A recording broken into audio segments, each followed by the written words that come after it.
Thank God it's Friday and it's the first day in June. Welcome to the month of our lead producer, Derek Ecosem, and other greats. Other grades. Is Derek Ecosem that great? But anyways, it's his birthday month. Let's leave him to be great. This is Joy News Interactive with me, Mapisa CBD, and you can call me Maps live from digital address GA 0992539 in Kakomemle, Accra. We're also on DSTV channel 421 and Go TV channel 144. Remember, you can join the interactive train with us on Joy News on TV, on Facebook, and on Twitter.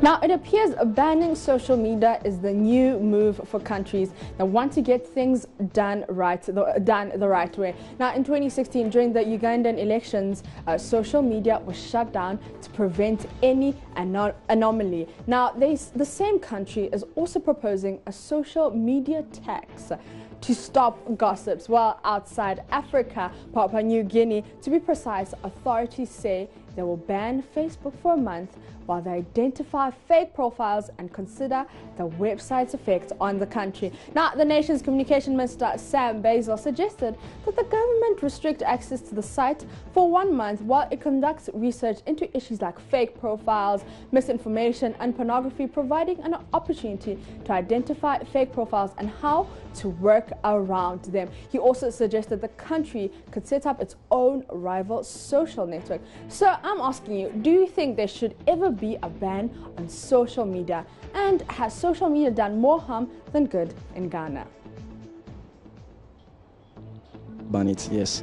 You need to ban it for some time and then do some new maybe rule on it. Maybe they'll provide a specific thing that will help us not promote things like pornographic and then social harassment and then stuff. Yeah. Some people use it for good and then some people too for bad things, yes. Like the fraud guys, they normally use it to fraud our foreigners, yes, because they don't have certain knowledge about us, yes. So they do normally fraud them with the social media. I don't think it's useful because after they bring it, those things, those very reasons why it was being banned, you see them again.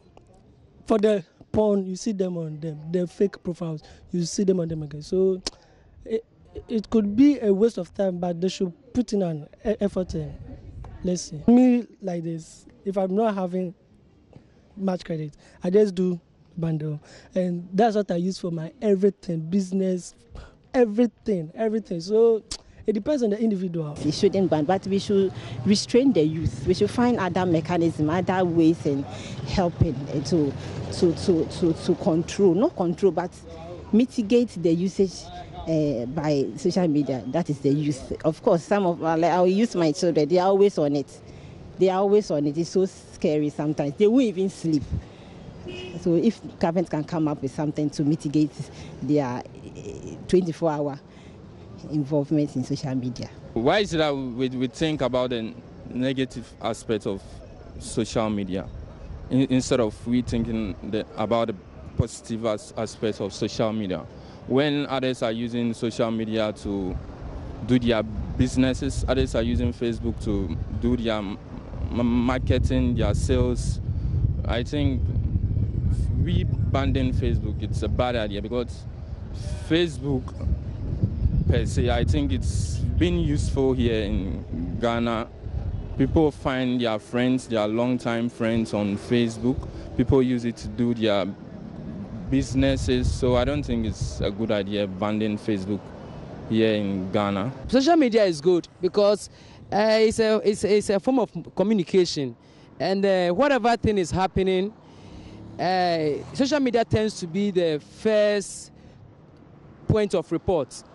And it's really helpful. It provides many opportunities, advertisement and a whole lot. So I'm not in support of it. So it's not a bad idea, but for the president banning it for a month, it's going to affect us a lot.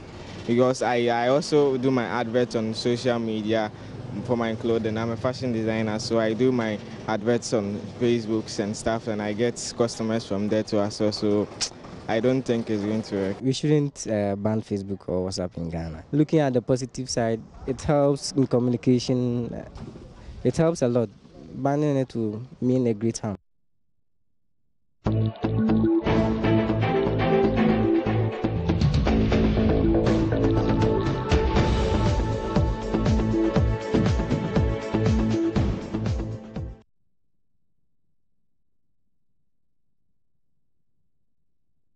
Now let's go to Facebook. What are your thoughts?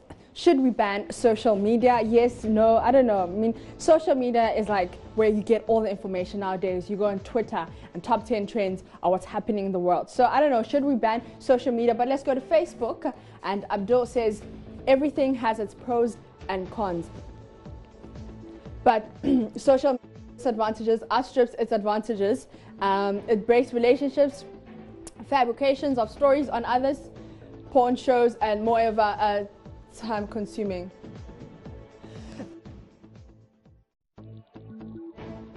Okay, so let's see if we can get more comments on that. So everything has its pros and cons, and that's what Abdul is saying. But Isaac says, for me, it has done more good than bad. I used to travel a long distance just to acquire a timetable to attach to my permission letter before I will be granted permission. So when Facebook came, it was scanned and put on the page. It saved me quite a lot. And Philip says, nah, for me it's been so helpful. In fact, it helps me relieve some of my stress and it educates me. I mean, also it depends how you use social media. It can educate you, it can give you stress. It really just depends on you. But God's son Kwame says, Facebook has done both good and bad. It is unnecessary evil. And Adbaya Jeremiah says, it has done more good than harm. Because of social media, our leaders run diarrhea every day in their lines of duty. Social media is keeping our leaders on their toes to work. And Adam Dersimon says, yes. And we all witnesses to that. The fake news outbreaks, fraud, and other cybersecurity threats. I think Facebook should devise a means of tracking fake accounts. Okay, so we've read that by Jeremiah says it has done more good than harm according to him.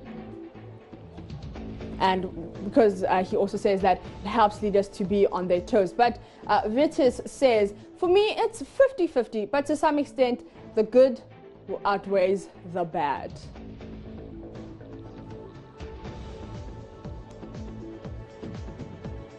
So that was Vitis. So he says for him it's 50-50. Remember, you can join us on Facebook and Twitter. We are Joy News on TV. I'm sure you guys are familiar with this tune. Bam, bam, ba-dam, bam, bam, ba-dam. Okay, well, if you didn't know, I'm singing like Here Comes the Bride. So I'm talking weddings. And in Ghana, there are basically two types of marriage ceremonies. One that's done at home with family members, where some things requested are presented, but some have chosen to call this the engagement or traditional marriage. Then there's what's called the white wedding. So you go to any church or any place of your choice, wear a gown and suit, a white gown most of the time, and suits and tie or anything you want to, and stand before a priest and take an oath to live together for richer or for poor. Now, many people usually say until the white wedding is done, there's no marriage. But is there a need to have both? Like, what are your thoughts? Are we losing our identity? Do we need to have a white wedding and a traditional wedding? I mean, also, there's a lot of money being spent, a lot of money being wasted. And I mean, certainly, two weddings, I don't know. So let's see, let's take some of your thoughts. Are we losing our identity? Actual marriage is between the two parties, the families of either the woman and then the man. So far as their parents have agreed, it's actual marriage. Going to the church for the pastor to bless it, you can also invite the pastor to come to the house and then bless it. But going there to bless it and then having fun is costly. So I believe having the traditional marriage is more important than doing that of the white one. The traditional one is the necessary one, yeah. Because before the coming of the whites, we had our own ways of doing things. But when you read about history, our ways of doing it, they wanted us to stop it so that we adopt their culture, their ways of doing things. So I think the traditional wedding is more necessary. When you are in Rome, you do what the Romans do. When you are in your country, you do what your country does. Yes, and then that's what our forefathers have done. So I have to follow that steps. I'm not supposed to combine both of it. Like for me, for instance, I'm actually going for traditional marriage. I'm not going for foreign marriage. I think to be an extra cost as a man. Why? Because though I would like to do only the traditional marriage, I mean, with the woman, if you are to do only one, she will be like, you don't have it. Like, she's looking at what her friends are doing. She also asks you to do the same.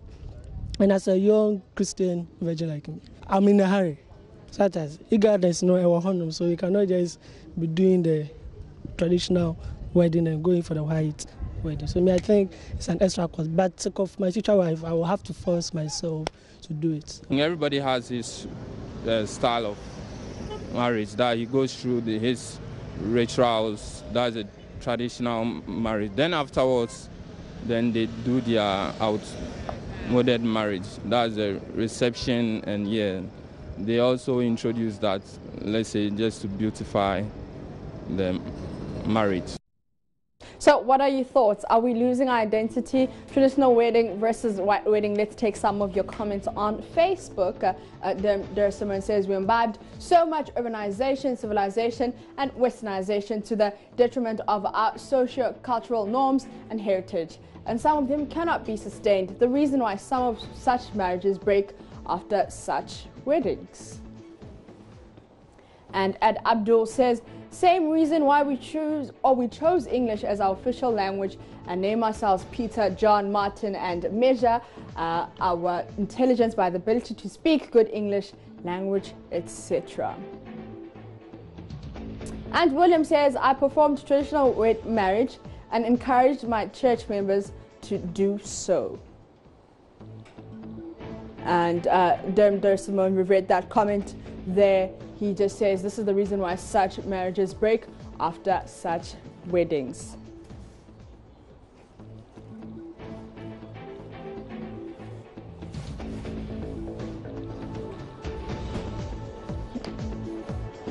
Well, goodbye May and hello June. It's the month of greatness. It's our lead producer Echo Derek Sam's birthday. But let's talk about New Year's resolutions. 6 months into the year, how many have you nailed? And what is the plan for the rest of the year? So the first question for me, 6 months, how many have I nailed? So 1st of January, I was like, I'm going to get fit. Yay to fitness goals. Yay to body goals. And listen, I mean, it's hard, guys. It's really hard. So if you are still on track with your New Year's resolutions, congrats to you. Well done. Keep on going. You've got 6 months more. And yeah, you can do it. But for me, I'll try the second half of the year. But let's go to Facebook. I'll ask you, so your New Year's resolutions, how far? What is your plan for the rest of the year? Let's go to them. There's someone who says his targets are not fully achieved. So his recommendation, we must reassess the targets, the plans and goals, and we must measure and implement and work them out.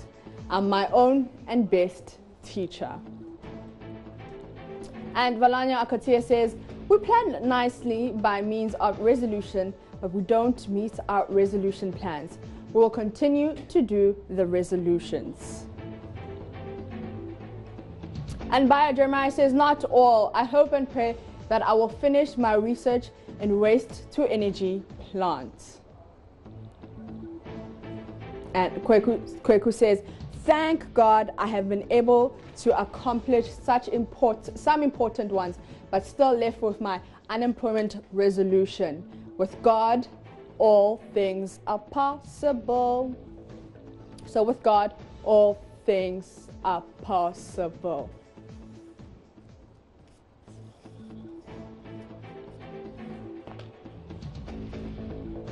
So New Year's resolutions, 6 months into the year, let's hit them hard, let's nail them hard. I mean, we can do it. 2018, we are achieving all our goals. But now Real Madrid's former coach Zinedine Zidane has resigned, giving meaning to the statement, bow out when the applause is loudest. We'll be back with details. Let's take a quick breather. You don't want to miss out.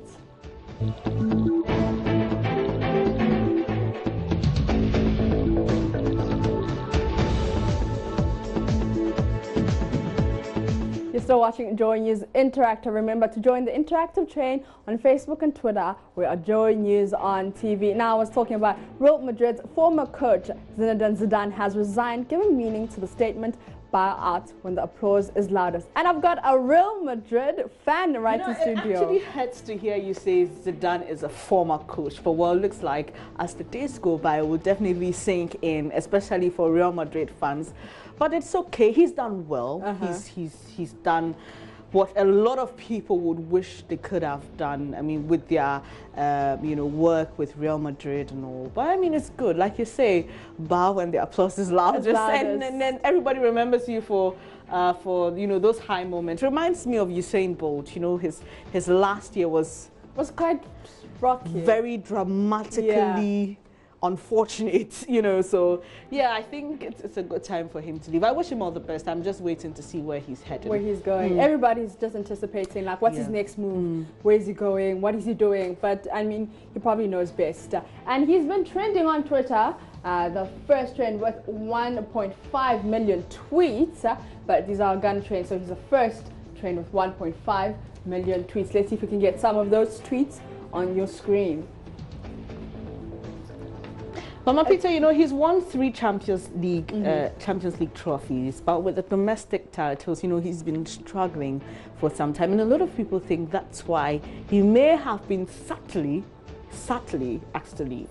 Maybe.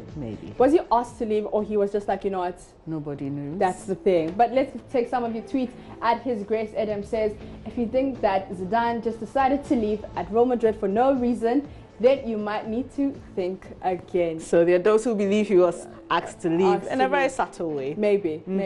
And let's take another tweet at Super Mayor, who says Chelsea is reportedly lining up Zidane to replace Antonio Conte as manager. It's interesting. And on News Desk, I had a conversation with Abigail Sanasusu on this, and she thinks that it'll be a good move, enter a different environment, and maybe he will be able to prove his critics wrong. Those who think Zidane just excelled because he had a group of good team members to work with, or because previous coaches who had handled the team actually prepared them for the moment of glory that he enjoyed. So let's see, maybe his next move will prove his critics wrong. All right, so let's take our last 2 tweets before we go to our most trending videos of the day, or of the week. But at G Otloweng says, the thing with Zidane is that he is a world-class player. The players he coaches now looked up to him as youngins, so it's easy for players to fight for him on the pitch. Being led by Zidane is enough motivation for them. Not to say Zidane is a bad coach. All right, let's take the last tweet on Zidane. He's been trending for the past 24 hours. But at Kimani Chenga says, Zidane will always remain one of the best. Interesting, because around this time yesterday was when the announcement came that he was going to step down. It's hard on Real Madrid fans, but we wish him all the best. Now let's move on to our most viewed videos on our Facebook page. That's Joy News on TV. Now, the first one, rather on a sad note, Mapito, with 89,000 views, was that interview our colleague Hannah Dame had with mother of the late Stacey Ofe-Dakun. And by now, I'm sure you may be aware what the story is about. Until her demise, Stacey was the deputy NEIP director, and she allegedly went to the Obingfo hospital to get, some liposuction, and it didn't go too well. We've had a lot of angles to this. Kenneth Yejapong, who she has a daughter with, has come out to say a lot of things. But this particular interview was with her mother, and that had 89,000 views. 89,000 views. All right. Very sad. We won't you know, just discuss it. But let's go to our second one. Exactly. Yeah. And that one is of a 51-year-old truck pusher who feeds some children in Agbogloshi. He pounds fufu on his truck, and that had 77,000 views, Mapito. And that's one story that I really enjoyed. And I was following the conversation on social media.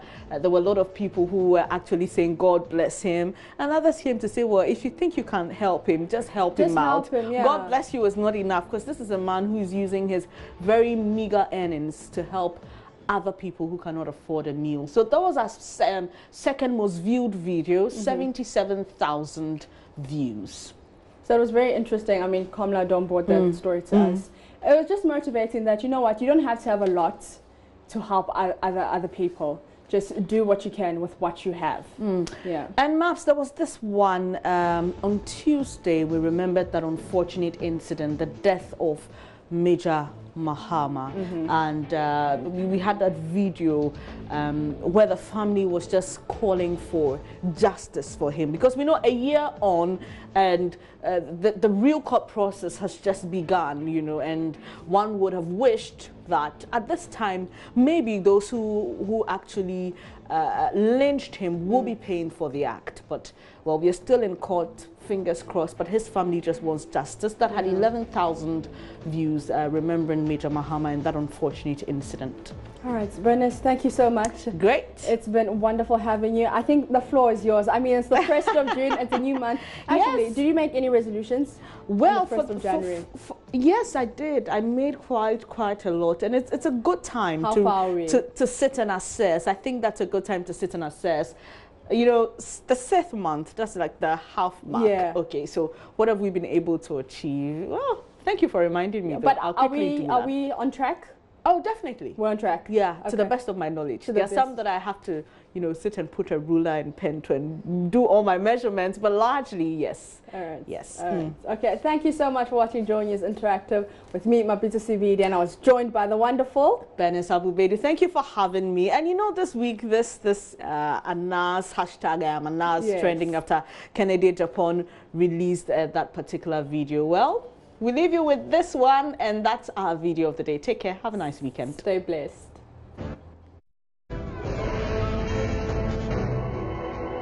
Mini Anas, Aremeyao Anas. Where will you me? Mini. Nobody can stop me. I'm working for only God and country, Ghana, my motherland. Nobody can stop me. Love that is my talent.